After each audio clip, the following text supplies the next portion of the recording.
नमस्कार साथियों। तो आज है 9 जुलाई 2026।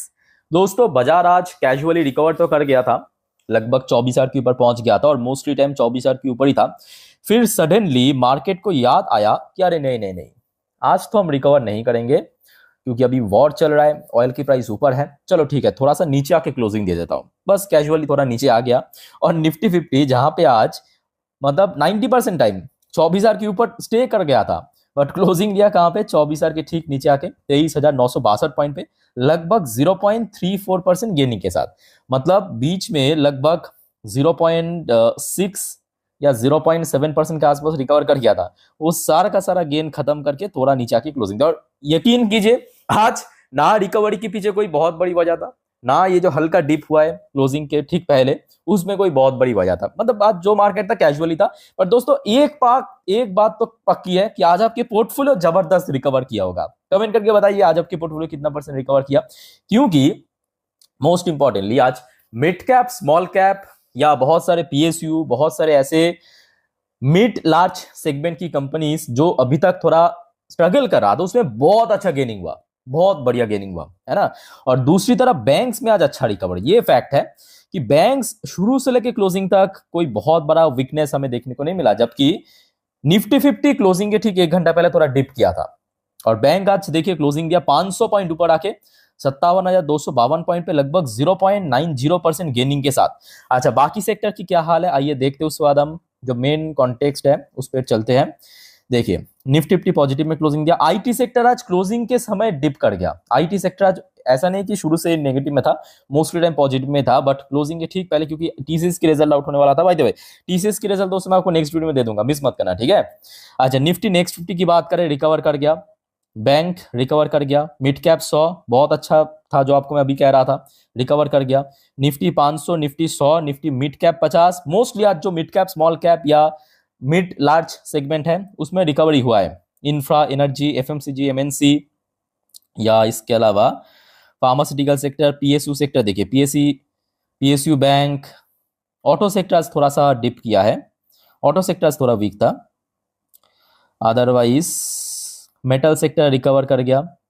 स्मॉल कैप 100 बहुत तगड़ा रिकवर किया, निफ्टी 200 भी रिकवर किया। यार ओवरऑल बात करें ठीक है, आज मैं कहूंगा लास्ट डे देखिए पोर्टफोलियो जितना परसेंट गिरा था, हो सकता है कि उतना तो रिकवर एक दिन पे नहीं होगा, बट कुछ हद तक रिकवर होना चाहिए आज की डेट में, है ना। अच्छा, वैसे कल रात से ही लग रहा था कि मार्केट आज थोड़ा सा तो वॉलेटाइल होगा, यूएस मार्केट भी थोड़ा बहुत नीचे क्लोजिंग दिया। आज दूसरी तरफ मतलब सुबह जब ओपन हुआ यूएस की जो डॉ जोन्स की फ्यूचर्स, वो देखिए अभी भी नेगेटिव में चल रहा है। मतलब ओपनिंग हुआ पॉजिटिव में, आप देखना ओपनिंग हुआ पॉजिटिव में, उसके बाद देखिए थोड़ा सा हमें नीचे की तरफ डिप देखने को मिल रहा है, ठीक है। बट दूसरी तरफ नैस्डैक कंपोजिट की जो फ्यूचर्स है वो अभी भी फिलहाल पॉजिटिव में ही चल रहा है, लगभग 0.58% ऊपर। सो लेट्स सी कल रात, मतलब आज रात में यूएस मार्केट कौन सी दिशा में ओपन होता है, तो मैं आपको रात में अपडेट दे दूंगा इस बारे में, ठीक है। अच्छा आइए बाकी एशियन पैसिफिक मार्केट की क्या हाल था चेकआउट करते हैं। जैसे कि जापानीज मार्केट आज मोस्टली पॉजिटिव में क्लोजिंग दिया, टीपीएक्स 500 से लेकर टीपीएक्स 100, निक्काई या मोस्टली इंडेक्स पॉजिटिव में क्लोजिंग दिया। चाइनीज मार्केट भी आज अच्छा था, सारे के सारे इंडेक्स आज 1.5% 2% की रेंज में रिकवर कर गया है। हांगकांग की मार्केट आज वीक था, हांगकांग की मार्केट आज काफी वीक था। बाकी साउथ कोरियन मार्केट भी कुछ हद तक रिकवर किया इंडियन मार्केट की तरह, इंडियन मार्केट भी आज रिकवर किया। ताइवानिश मार्केट आज वीक था, ऑस्ट्रेलियन मार्केट आज थोड़ा वीक था, ये खचरा आज थोड़ा वीक था।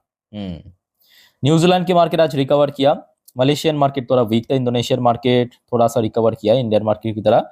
सिंगापुर मार्केट, थाई मार्केट बहुत अच्छा रिकवर किया, मतलब डिसेंटली रिकवर कर गया, ठीक है।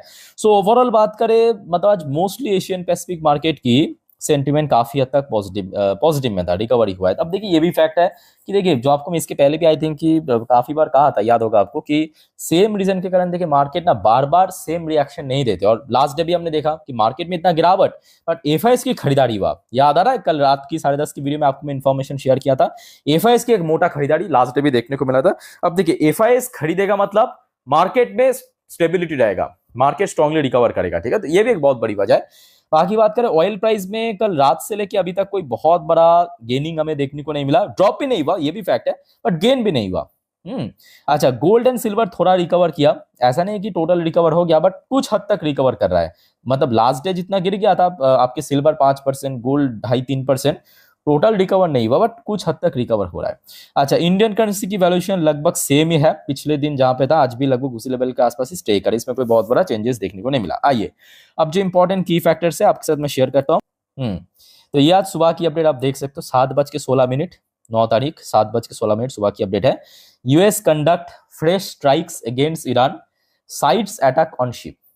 तो जैसे कि ट्रम्प ने कल भी मतलब कल रात को ही धमकियां दे रहा था, उस हिसाब से ही पूरा हमला में देखने को मिला। The US military said on Wednesday, Wednesday मतलब यूएस की लोकल टाइम के हिसाब से वेडनेसडे, हमारे यहाँ पे तो ऑलरेडी आज सुबह हो गया था, मतलब थर्सडे हो गया था। It was launching fresh strike on Iran aim at keeping the critical strait of Hormuz open to traffic hours after President Donald Trump declared that the interim agreement to end of the war is over। तो आपको पता होगा कल शाम पे सबसे पहले Donald Trump ने कल दोपहर को सबसे पहले जो स्टेटमेंट आया था उसके बाद ही तो एकदम से नोज ड्राइव हमें मार्केट में देखने को मिला कि ये सीज फायर टोटली ओवर हो चुका है। उसके बाद कल रात को ये फ्रेश स्ट्राइक हमें देखने को मिला ईरान के ऊपर। बदले में ईरान ने क्या किया, ईरान ने भी जवाब दिया। अच्छा, ईरान ने इस बार टारगेट किया है, Iran target US patriot missile system. तो आपको पता होगा ईरान के आसपास में जितने भी मिडिल ईस्ट देश है, कतार हो सकता है, कुवैत हो सकता है, ब्रेन हो सकता है, इस सब में यूएस की मिलिट्री बेस है। उसमें जो यूएस की पैट्रियट मिसाइल सिस्टम, उसको इस बार निशाना किया है Iran. Military sites across Kuwait, कतार, बहरीन विथ सुइसाइड ड्रोन। तो ईरान ने अपने जो सुइसाइड ड्रोन या जिसको कहते हैं कामिकाजी ड्रोन, उसमें मतलब उसके थ्रू ये हमला किया है। ओके, सो मतलब अभी फिर से फुल फ्लेज वॉर तो आप कह नहीं सकते, बट पार्शियली वॉर तो चल रहा है, पार्शियली वॉर चल रहा है, मतलब बोथ साइड।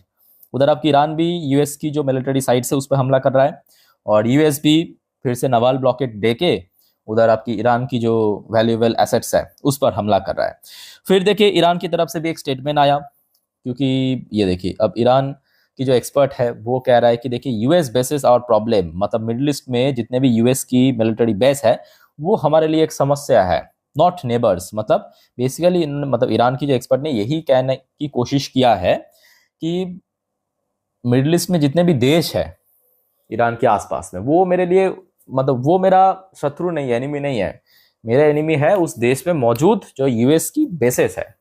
और इनडायरेक्टली आप ये भी कह सकते हो कि ईरान ने उन सब नेबर्स को या उन सब मिडिल ईस्ट देश को ये एक चेतावनी दिया कि आप जितना जल्द हो सके यूएस की जो मिलिट्री बेस है वो अपने देश से हटा दो, तो हम हमला नहीं करेंगे। मतलब मैं आपको बस पॉइंट ऑफ व्यू समझा रहा हूँ, डायरेक्टली क्या कहा, इनडायरेक्टली क्या कहा, ठीक है।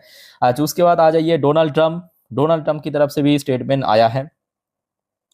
ट्रम्प ने कह रहा है कि they are sick, it's over. किसको कहा, ईरान को कहा they are sick, it's over, मतलब जो सीज फायर की चल रहा था वो सब ओवर हो चुका है। Wine angry Trump turn on Iran living fragile cease fire in the Limbo, ठीक है। सब माहौल तो अभी फिर से गर्म होने लगा, लेट्स सी आगे कब तक चलता है। पर आशा रखता हूँ कि अगर देखिए फुल फ्लेज अगर वॉर नहीं हुआ तो फिर से मामला सुलट सकता है, ठीक है। सो जो भी होगा मैं आपको टाइम टू टाइम, जैसे कि कल भी दे दिया था जानकारी, आज भी दे रहा हूँ, आगे भी दे दूंगा, आज रात में भी आ जाएगा वीडियो।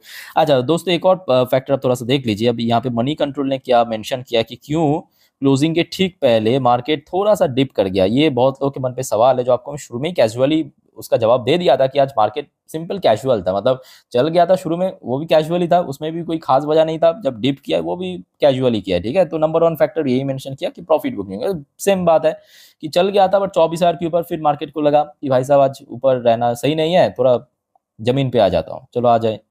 अच्छा, फिर सेकंड पॉइंट मेंशन किया कि यूएस ईरान जीटर जो अभी चल रहा है।